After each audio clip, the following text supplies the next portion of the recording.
marks, not having any money, not having your parents around. They didn't appreciate you when you got to Orlando. You're always trying to prove people. Is that what you're trying to do, that you are the man? I think I try to go through life proving that I belong. You know, no matter where it's at, off the floor, on the floor. A lot of people say I don't have to do that, but it's just my will and just my attitude that I have to prove that I can do whatever somebody tells me that I can't do. With the third pick in the 1993 NBA draft, the Golden State Warriors select Anthony Hardaway from Memphis State University.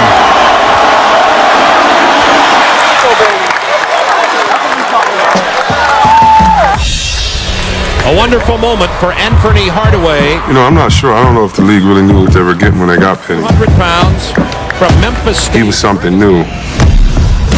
New perspective. Right? It was just like the league was turning. And then Penny came, he was almost like, he was like a phenomenon. Smooth, flair, flash.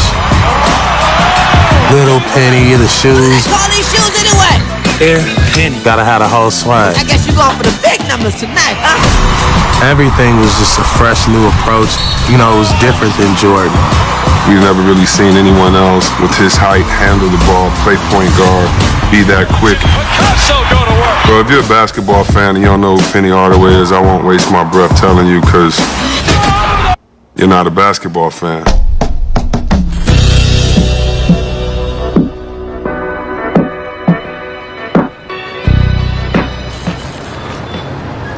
Binghamton is definitely not the suburbs. It's kind of a lower class neighborhood where there's a lot of hard-working people grinding every day to make ends meet. They made me who I am. The city of Memphis made me who I am. When you grow up in the neighborhood, anyone will tell you you have so many different challenges. It's a grit grind here. You earn everything you have, and it's not a glamorous city. People have always been together. They go to church together. They stick together. This area, very, very unusual area. The people here will look out for one another throughout their existence in Binghamton. But all neighborhoods have some negative things about them. And you would probably not be truthful if you said that they don't exist. They do exist. You get what you get when you out here. I mean, everybody got the same goal to make it out. Everybody trying to make it somewhere. Even from the little kids. These little kids out here trying to grind too. I love my neighborhood. Nobody can never tell me nothing wrong about it. I'm proud to be here. It's a family. I was 5 years old when my mom dropped me off at my grandmother's.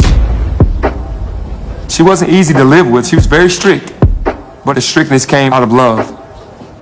I take everything that I know about being respectful, working hard. I learned that from my grandmother. My grandmother had gotten me a basketball, probably like 6 years old, and I just started dribbling it and fell in love with it. It saved my life. Because there was so much negatives that I could have gotten into. That's what you have in the neighborhood all day long. Playing sports or being in the game. That was it. I felt like I had to lock in because if I slipped a little bit, it could have meant that I could have gotten killed, I could have gone to jail. He had enough smarts to know that that wasn't his destiny. But one of the things that I appreciate about Penny is that not only did he stay clear of them, but he also pulled other people away from those negative areas also. Me and a couple other buddies, we found basketball to be better for us to bond with because we didn't want to steal cars, bikes, rob people. We didn't want to go down that road.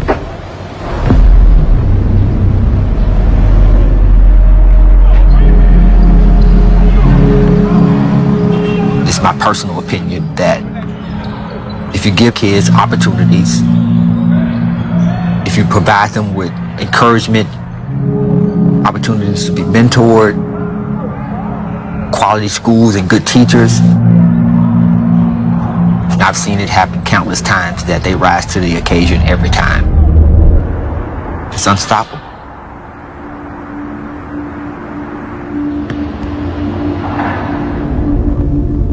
I knew at 12 I had the gift to play really well and that I had the opportunity to make it to the NBA.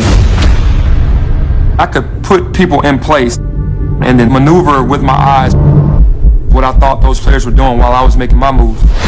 The cuts, what move I needed to make to get around this guy. For reading the defense, was he gonna help or not help? And then when I went into play, it just came natural for me to see those same things. We got in the 9th grade. I was a senior in high school. You know, we used to work together and helped us win a lot of games. Senior, number 25, Anthony Hardaway. Man, you could spot him out of 100 people and know he was going to be great. Pretty move from Anthony Hardaway. Nice pass to The way he moved around the court, the decisions he made, and realized this guy had something very special. When he left here and went to the University of Memphis, I knew it was just a matter of time. This is really where you'd like to see Hardaway get involved. Thank you. Right on cue. I chose Memphis because of the history of the school, especially the 80s. Teams with Andre Turner, William Bedford, Keith Lee. These are names of Memphis history. Those teams were electric. The pride that's in the city of Memphis, you know, was instilled in me, and I wanted to stay home and make a difference. Back then, Memphis guys stayed home. During Anthony's collegiate career, Penny guided the Tigers to a 42-23 record, 8 wins over nationally ranked teams, recorded the school's first ever triple-doubles, became the 10th leading all-time scorer, and set numerous other records in just 66 games played. Anthony Hardaway, greatest player in the history of Memphis State. I'm talking about somebody who can do it all. Pass it, shoot it, rebound, that's him.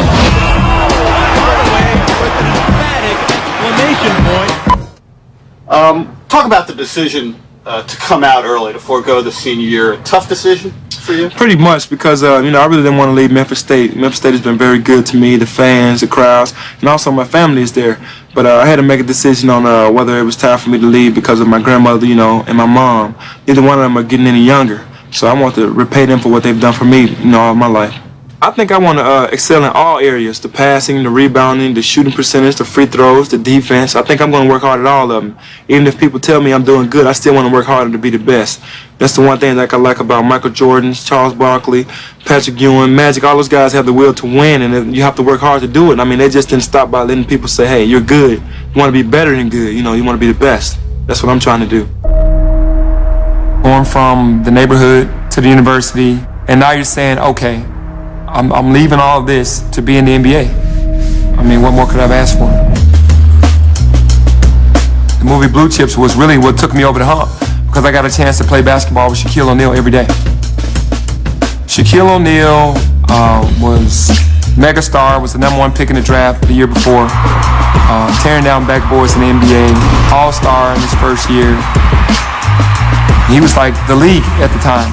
There's nothing good on The beauty of the movie set was the director allowed us to play real basketball, and all I did was just pass him the ball every single time. I didn't even try to shoot.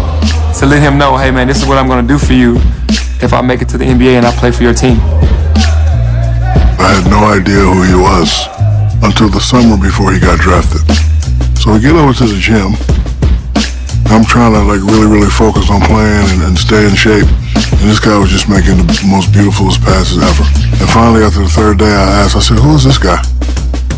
And they said, that's Penny Hardaway. He went to Memphis. He's projected to go number 3. That's what I'm saying. And then a couple weeks later, I found out Orlando gets the ball. The first pick in the 1993 NBA draft goes to the Orlando Magic. This is in the category of go figure. 1 ball out of 66, and they get the #1 pick. Called general manager of Orlando Magic, John Gabriel. I said, listen, there's a guy. His name is Penny Hardaway. I'm thinking young Magic Johnson, young Kareem Abdul-Jabbar. You got to get this guy, Penny Hardaway. And he gave me the, I don't know, boom. And then finally I said, hey, you don't get me what I want. When my deal is up, I'm going to be looking to do other stuff. Draft day, I'm hearing the rumblings of there's going to be a trade, maybe. I see another anchor, TV anchor from Orlando go, if you get chosen by Golden State, you're going to get traded back to Orlando. So some talk of some shuffling right up at the top of the draft. Me and Penny will become good friends. I get home, they draft C-Webb. Orlando Magic select Chris Webber from the I go crazy, tear my house up, bust a couple windows. This mama, you disrespect me, mama. I'm actually thinking about calling and say, hey, I want to be traded right now. So then after I calm down, I see it. Ladies and gentlemen, I'd like to report a trade. And lo and behold, it happens. I knew I had left enough of an impression with Orlando, and then I was with Shaq all summer. So I was leaning more towards that it was going to happen, but you never know until it happens. Orlando has traded the draft rights to Chris Webber. When it happened, I was so happy. I mean, it's not like I didn't want to go to Golden State. I just wanted to be with Shaq in Orlando. Anthony Hardaway. I knew that was going to be the best chance for me to win championships. I totally understood and told friends that if I was Orlando, I would draft Penny. To me, they were going to be the second coming. I knew when he came, I knew it was going to be magic, and it was instant magic between me and him. First game, I'm in the locker room in an Orlando Magic uniform, and I'm looking across at Shaq like, man, I made it. I'm here. Now it's time to go show the world what I'm made of. This is a young man that really has the complete package. 2 or 3 positions. Explosive, under control. Talented player, obviously. Going to see him do some spectacular. Of a young Magic Get Johnson. better and better and better. All he wants to do is play basketball. Nice looking move for the rookie who soared in and gets his first NBA field goal. He gets in and does it right off the bat. And all the teammates love him because, if you ran hard and got to your spot, he was going to hit you. I wanted the ball all the time, right? But got to give it to Nick. Got to get 3D, got to get his shots. So he was really good at that. And then, if guys wasn't, hitting their shots or whatever, then he'd say, move. Let me go to work. You had to honor Penny from shooting the 3, D. Scott in the corner, Nick Anderson on the other side. And if you didn't honor that, they were going to get wide open shots. And if you did honor it, Shaq was going to break the rim on your ass. I got to worry about one person in our conference. That's the mighty Michael. Guess what? Mike, Scotty, Phil Jackson, we ain't scared. We coming. The Orlando Magic's universally regarded as the NBA's team of the future. Me and him, we put a hell of a team together. We had an understanding in the beginning that if both of us come out and play our games every single night, it's going to be tough for people to stop us. In just my second year in the league, we ran through everybody. There'll be some really good teams that year.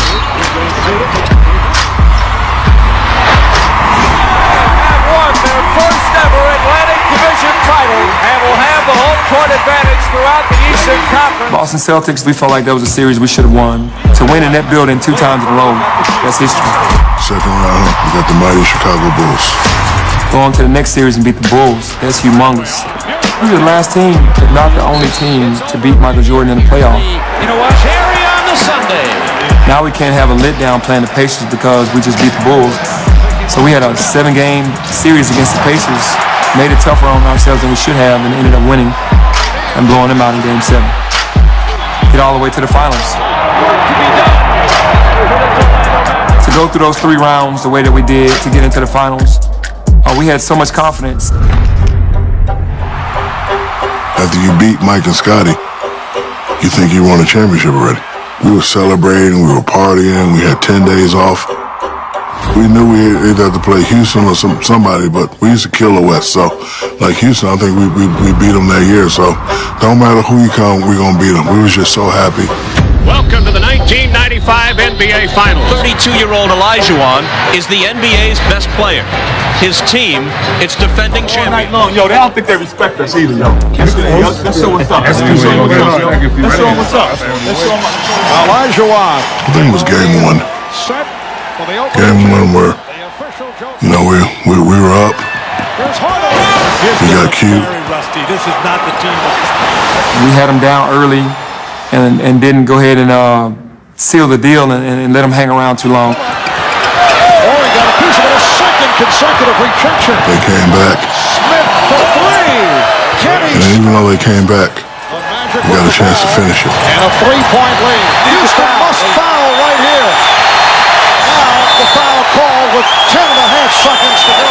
Nick Anderson making his first appearance at the line. Usually he has 2 free throws. I'm knowing that he's going to make 1.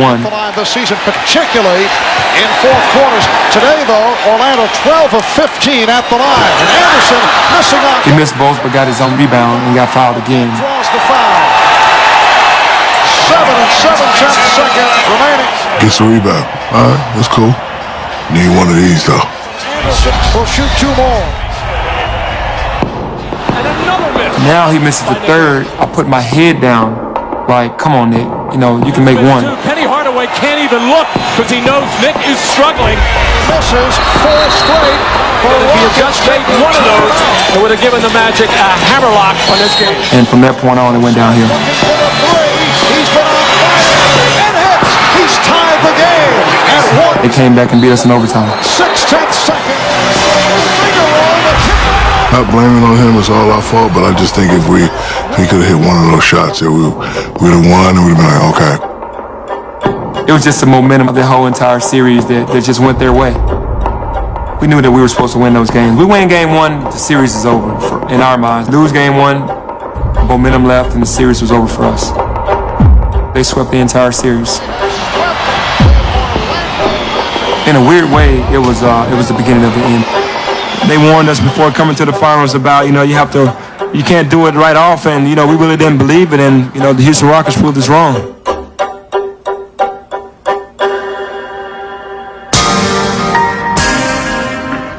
We're back the next season, numbers are good. I think the first part of the year I led the NBA in scoring. Shaq was injured, and I kind of just took over the game. Hardaway, who has been the man in the absence, shows you why. So many different companies calling on a daily basis, hey, we want Penny to endorse our product, and doing all-star games and being first team All-NBA. Man, that was a dream. That was like a really good ride. It was just an amazing feeling for me to be the guy in the NBA at that time. Had the Little Penny commercials rolling. I had my own sneaker. You're the best player in the NBA. I mean, those spin moves and the dunks. Oh, too delicious. I had to go outside and do some Tai Chi just to calm myself down. Man, you were having a party. I was on pretty much every commercial that you turn the channel, my commercial was on. And that's a fact. I'm just living a dream. Now, the media is making me the guy over Shaq. Trying to kind of put us against each other. Now you got 2 stars in a small town. And I love Little Penny, but, I wanted to mess with him because we were just to mess with him. So one Super Bowl spot, I was doing a Reebok ad. This is my planet. You got room for a brother on your planet. And I don't think he liked that. He didn't talk to me for about 2 weeks. I think in '96, that's when it really started to hit hard. Some disharmony, possibly. Shaquille O'Neal, Penny Hardaway. There is some jealousy and some competition over endorsements. What is your gut telling you about Shaquille O'Neal and whether to stay in Orlando or go to the West Coast? Orlando has come out and said we are only going to offer X amount of dollars. Can someone else, mainly out on the West Coast, can they answer and pay the young man more? Who knows? I mean, it's a tough call. I think our only problem around contract time was miscommunication. We were close, never had an argument, never had a fight. It's just that when I was renegotiating, I felt that, he didn't stick up for me the way I stuck up for him. So when it was time for me to get my new money, nobody was around. So I was like, okay, it's time for me to do something different. At the Olympics in Atlanta, one of the media guys asked me, how does it feel not to have Shaq as a teammate anymore? And I thought he asked the question wrong. And I was like, well, if that happens, that would be devastating. Place in Atlanta. But he had already signed with the Lakers. Expected to announce that he has signed a 7-year, $120 million contract to join the LA Lakers. When you're young and you got a whole bunch of stuff going on, you got a whole bunch of money coming in, when you have that power, it's 2 things you can do. You can listen to people or you could make your own decisions. And so at that time, I was doing what I wanted to do and I was doing it my way and I wasn't listening to anybody. If you have any questions, I'm here. That summer, man, I was like, wow, it's over in Orlando. You lose a guy of that magnitude, too hard to come back from that. It was a challenge that I accepted. It wasn't like I was saying, hey, man, I'm going to quit. I went out there and gave it my all. Are you set up for the future, though? I think we are. Hopefully we won't have any injuries. I pray to God we won't, but you never know. What has transpired, Jack, as we take a look. Penny Hardaway hobbles over toward that Magic bench. He may have banged his knee. Well, you're going to see Penny Hardaway maybe get a knee to the back of the thigh right there. I went up for a rebound, and he slammed right into the back of my knee. It's the worst pain. He hit me perfectly right as I was about to extend the jump. It's like he hit a bone in the back of my knee. and I never felt the same. I went into the summer with that injury. I said, you know what, I got to get my knee checked out. And I had a torn meniscus. And that's when everything started to go downhill. Unfortunately, in this game, our greatest kryptonite is injuries. Right now, it's day today. Hurt my calf. I think when I left and he had to do a little bit more and put a lot of strain on his body. He had to go on the post more, he had to bang more. It's the playoffs. The wrist will be taped today, but after the season is over. There's always a sense of, just fear. Fear of not knowing how much of the capacity you could get back.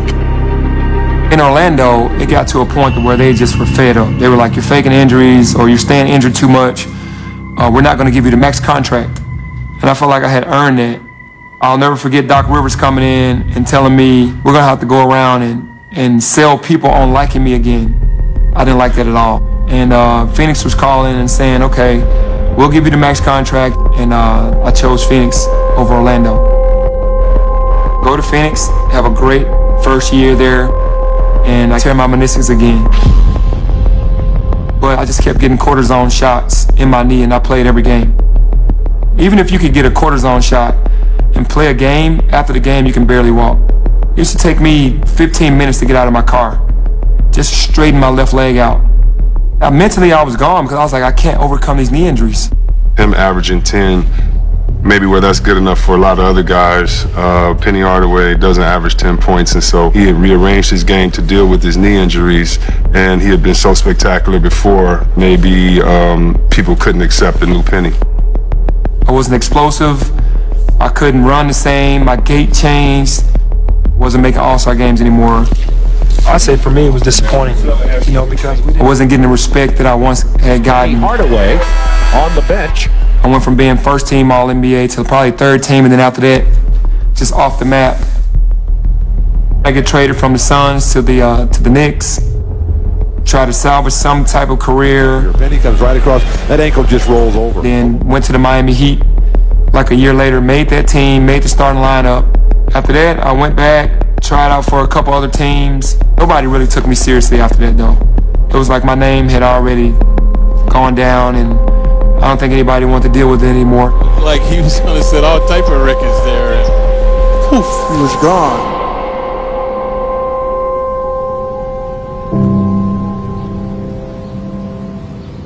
Legacy means a lot. I didn't know how big the word legacy was until an older gentleman, his name is David Porter, started saying you need to lay a foundation to leave a legacy. Coming from the NBA, made millions of dollars, was first team All-NBA, dream team, Olympic gold medalist. One of my goals was definitely to win an NBA championship. I wanted that so badly that I never got. But it was God's plan.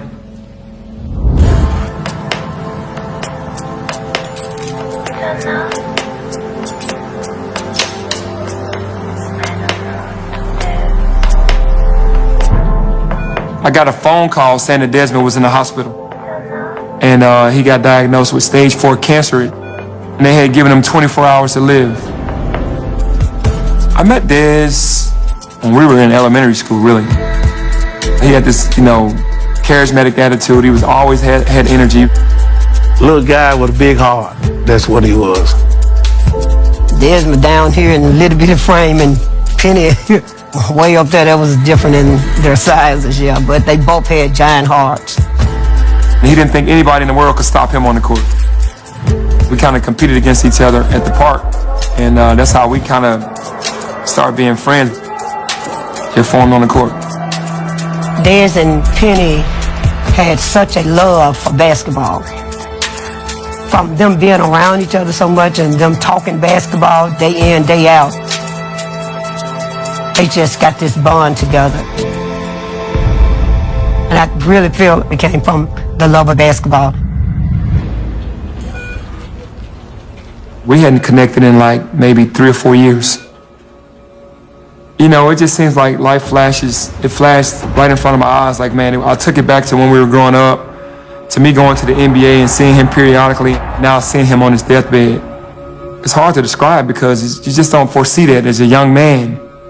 He said God told him to write down my logo on a napkin and say, this is the person who I need right now more than anybody. You know, we prayed, we talked about a lot of stuff, but he was mainly talking about his basketball team. Des has always loved basketball and children. It wasn't about the winning. It was about them working together, playing hard, having fun, and you pick up some skills. I met Coach Des when I was in the 3rd or 4th grade. He was like the superstar of the neighborhood all the time. When you see Coach Des, you like, hey, Coach Des, what's up, Coach Des? That was the neighborhood guy, the guy that everybody always wanted to be around or even play for. I think about him even now. There were times that he needed gas money to take some of the players that stayed not close to the center, but in the surrounding area because he didn't want them walking the streets. Desmond used to ride around on a little Saturn, and he had 15 players, but Desmond was going to get those children to and from them games. They was Desmond's life. Desmond loved people. That's why it's hard. He has such a huge heart. To be able to play under Coach Des, it changed my life because Coach Des installed my heart, installed my passion for the game and my toughness. He got out of the hospital, started doing chemo, but kept coaching. Des introduced me to the kids and said, hey, can you come to practice? Went to practice the next day, and that was the first day on the job. I didn't know that, but Des knew that. It went from there. The days that he went to chemo, as you can imagine, he was just zapped from energy. He was really supposed to be at home, but he was in the gym. He didn't miss a game. He didn't miss a practice. He did it for the love of the kids. The chemo was just too much for him to sit on the bench and to make every practice. So that's when I started helping him. I was in the 6th grade. Coach Penny came in to try to help Coach Des coach the kids and just be a helping hand to his friend. He ended up coaching us and fell in love with our games and our personalities and us as human beings. And ever since then, he just kept coming back every day and every day. This community is all we have. This community care about Lester. We care about the community. We just going around here acting crazy, and we let not only ourselves down, our family down, and our community down. Dad started talking about vision, about where we wanted to go. He was always big on wanting to win championships and could never get over the hump. And he felt like I could take him over the hump. And me and him talked one night, and he was like, we'll win 3 championships with Lester. We're going to win 4 championships with East, and then we'll go on to Memphis and then win a championship in Memphis for the city. That's just how Desmond dreamed.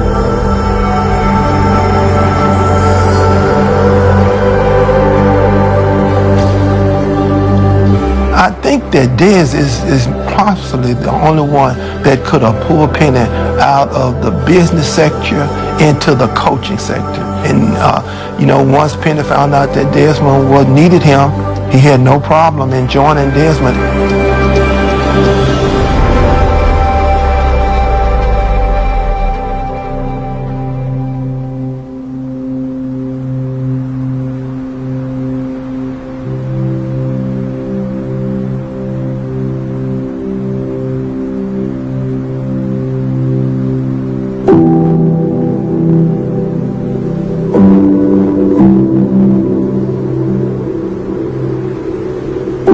I don't come here a lot. Maybe birthday, but I don't frequent here. But I'm talking to Des all the time. It was on a Sunday. I was just leaving church. The nurse said there wasn't much longer that he was going to have. And when I walked into the room, I just remember he was just breathing so hard, trying to gasp for air. And the caretaker was like, Penny is here. And he said, I love you. And then I told him I love him back. And then I couldn't hold it. Just to see him trying to hold on. And it seemed like 10 minutes after he said that, he passed away. When we were growing up, man, we just had dreams as kids. It's not a day that goes by that I don't think about him. Basketball brought us together. basketball still has us together now.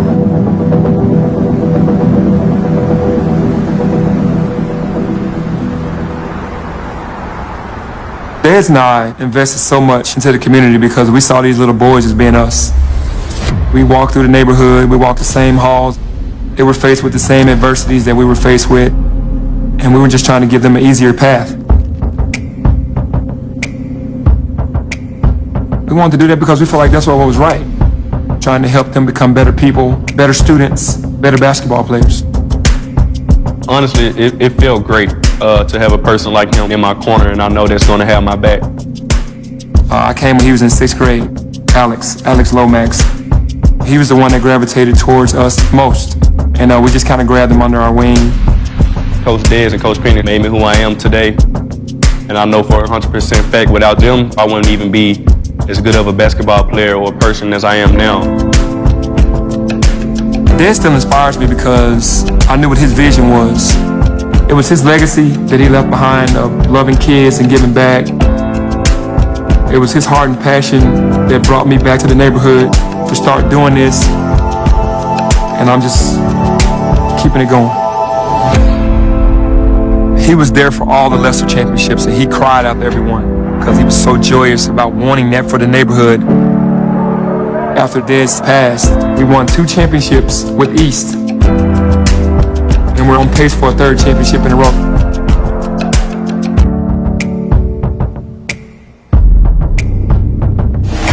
The Memphis East Mustangs, the number 6 team ranked in the country. Head coach is Anthony Penny Hardaway. As soon as we step foot on the court, it's game time. Y'all need to lock in. We in playoff time. You lose, you go home. You can't prove it to us in practice. Can't be waiting on you. Anything happen on any given night, do not let complacency set in. It's more than teammates. We're a brotherhood. Coach Dez and Coach Penny installed that in us. It wasn't promised for us to get back to the state tournament. We just need to seal the deal on the 3rd one in a row. For the school, for the neighborhood, for the city. Everything that Dez had said up to this point has come true. That has become my life's purpose. I put everything else to the side to carry out this vision and these dreams that we had. Let's get the 3rd one in a row and make history. Live from the Murphy Center on the campus of Middle Tennessee State University in Murfreesboro, Tennessee, we welcome you to maybe one of the most highly anticipated state quarterfinal matchups. Aware of the shooters at all times, aware of the players in the top. You know your man gonna set a screen for somebody to come off up top, so you gotta be aware all games. Nobody fall asleep. Man, let's go kill him. Kill him. Dominate, man. 1, 2, 3, dominate. Behind, nice steal. Here comes Lomax. Down the floor, scoops and scores. They're dancing with each other now, Chris. Putting the pressure on. Rebound, putback, great target, and the foul. Stay up, go! Lob underneath. And this Memphis East suffocating defense. They're just nowhere to go. Protect the ball, man. We got timeouts. Come on now. Raining threes at the Murphy Center. And that'll do it. They punch their ticket to the state semifinals. Bearden isn't going to let East have this game without a fight. Ball goes into the lane and battling underneath. Little showtime. Now a tie-up underneath. No, you can't guard nobody out here. Let's go back to the Magic, and you got to dominate. Now here comes East. He lays it up and in. What a talented group this is. Penny, have you had talks with the University of Memphis about becoming the next Tiger head basketball coach? I can't, because I'm with East right now. Smith was officially relieved of his duties as the head basketball coach at Memphis. So are you still the head coach? No. So, but I'll be making a statement. Anthony Penny Hardaway does take over. When there's all that noise out there like that, how do you keep these guys focused on the task? I've always stayed focused because I'm here now. I'm with these guys. I'm fully invested. I'm all in with them. They know what I'm about. I want this 3rd gold ball. I'm not focusing on anything else outside of that. We're going against Whitehaven, I think, for the 5th time this season. What's that going to be like, especially, going for a gold ball? It's going to be a dogfight, man. Playing those guys every time, they take us to the max. We have to play an almost perfect game because they're so good defensively. The similarities are just the toughness. The kids are from the inner city. They grew up playing together, AAU. They know each other's games. We know their game. They know our games. And it becomes a chess match. 3 years ago when we won the semifinals, we had to play against a Memphis team, which is Cordova. You don't get a shoot-around because the game is the next day. So we found a local YMCA to go to, do our shoot-around, put the game plan in, and then finish the rest of our day. Most teams, they wouldn't go today after they played. They'll just go back to the hotel and rest. But I just believe in just putting the game plan in. Right now, it's a team that we played 5 times. We know them. They're adjusting every game defensively and making some changes. And we got to make a couple more tweaks to make it easier for our guys for tomorrow's game. He's been coached from day one. Always knew what the defense was going to do. He had the other team's plays memorized. He was our second, third assistant coach. Coach would call a play, but no, we're not going to do that. You do this and boom, bang, boom, boom. But he always had that ability since day one. Say they make adjustments to it and they start taking Chandler. It's not going to matter because it's Alvin. So when we do this, it's dead serious. We're not in here just for the fun of it. We get in the game, we got to kick in and do it. We just have to. If y'all are desperate enough to win. And I asked y'all, were y'all desperate enough to win?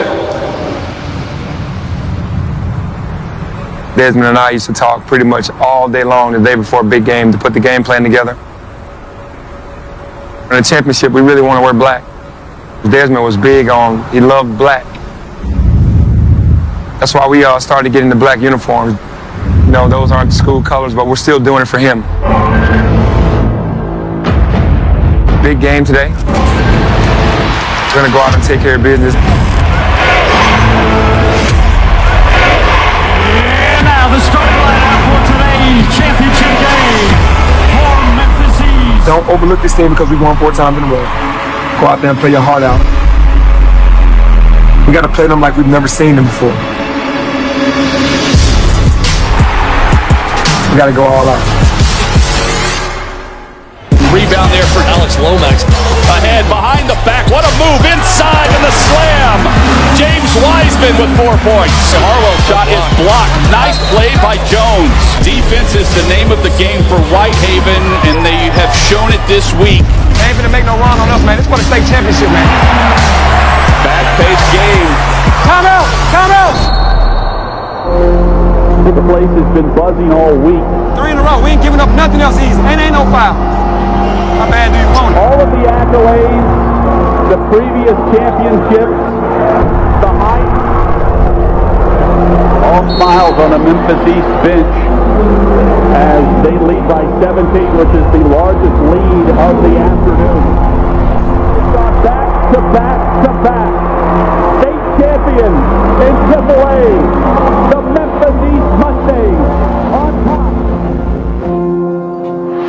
And the emotions flowing for Anthony Hardaway. This group has meant so much to him.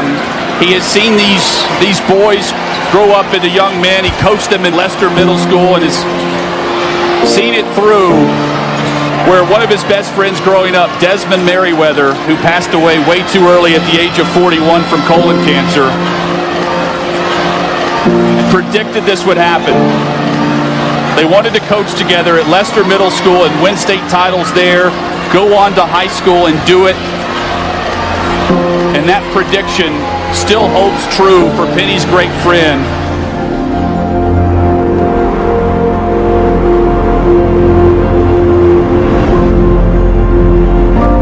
Being back in B Hampton is kind of like a double calling because you're doing something you love to do.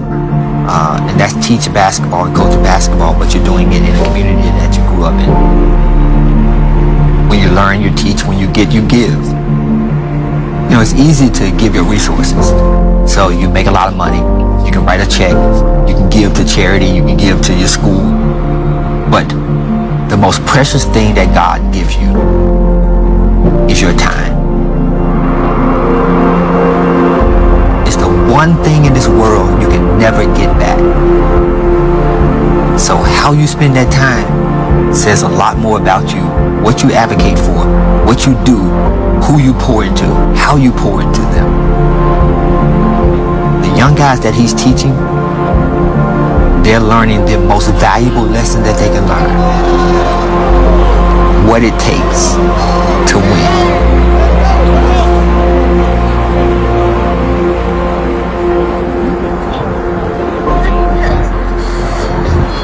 And of course, something that has been polarizing the city of Memphis over the last week, the head coaching situation at the University of Memphis. The top candidate to take his job is Penny Hardaway.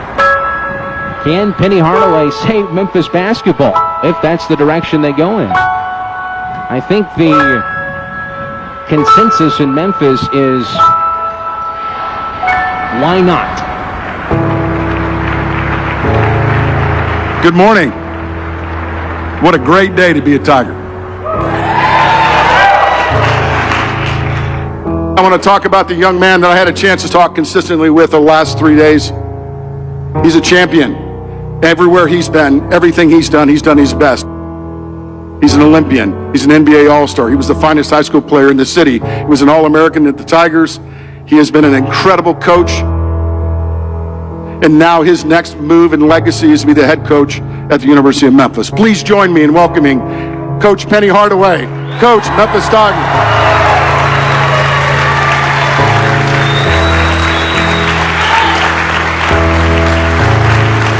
Good morning. This is an unbelievable day. I couldn't have dreamed anything any better. Just coming here today was just amazing, just to ride, just to enjoy the journey coming here, of start of something special. It's really great looking out in the crowd and seeing all the familiar faces from when I played. It's a family reunion. So we're back to being family. I want to see the Memphis flags waving on the cars. I want to see the t-shirts going again, the hats going again like the old school days, and that's where we want to take it back to. We're going to get after it. And I know that's what we love. We're going to play hard-nosed basketball. Losing is not an option in my mind. It's not. I'm not just coming here to be a face. I'm coming here to make a difference.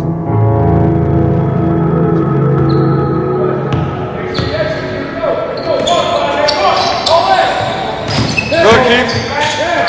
Can't do that. Either rebound, get here, or get back. Rebound, let's go, we go! Give it up! As soon as I got announced around the city, it seems like it was a domino effect of positive energy. Good morning. Let's go, baseline. When I took over the coaching responsibilities, Alex was committed to Wichita State and Ryan was signed with UAB.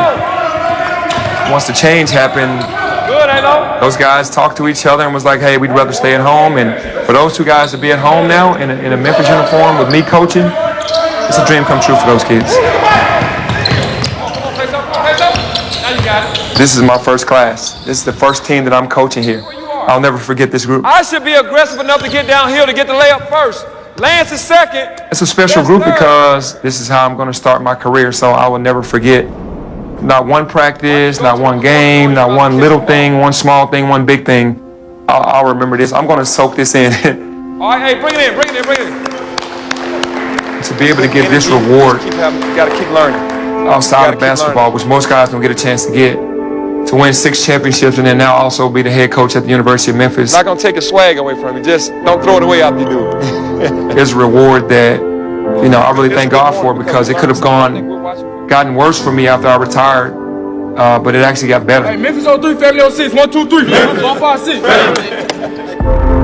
I'm ready for the stage. I'm ready to produce and ready to, get going. I'm not a bragger. I'm not cocky. I'm just confident in what I know that I can do. And basketball is what I was born to do. I never could imagine that Dad's called everything that's happened. Like he literally called the 3 championships in middle school, the championships in high school, and me being at the University of Memphis in 2018. That still amazes me. Truly, no. I didn't think that it was going to happen this way. I really didn't.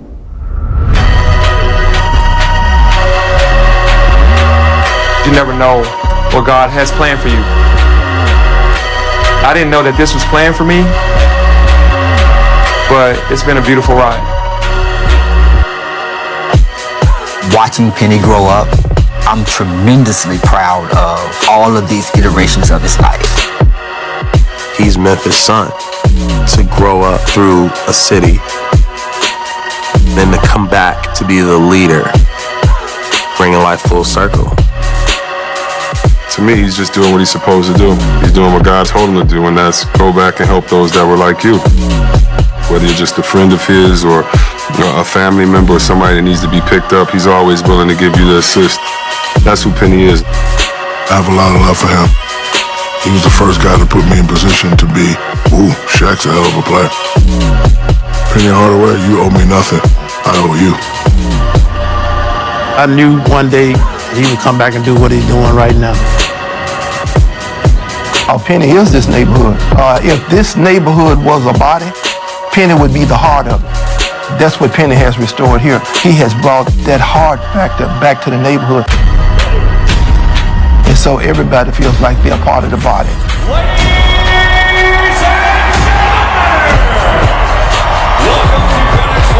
Basketball is everything to me and the city. Stakes keep getting higher and higher. But that's what I love about the game of basketball. You know, you always have to prove yourself. Just like you have to always prove yourself in life, so I accept the challenge. We got a couple more things that we have to accomplish. We can't get satisfied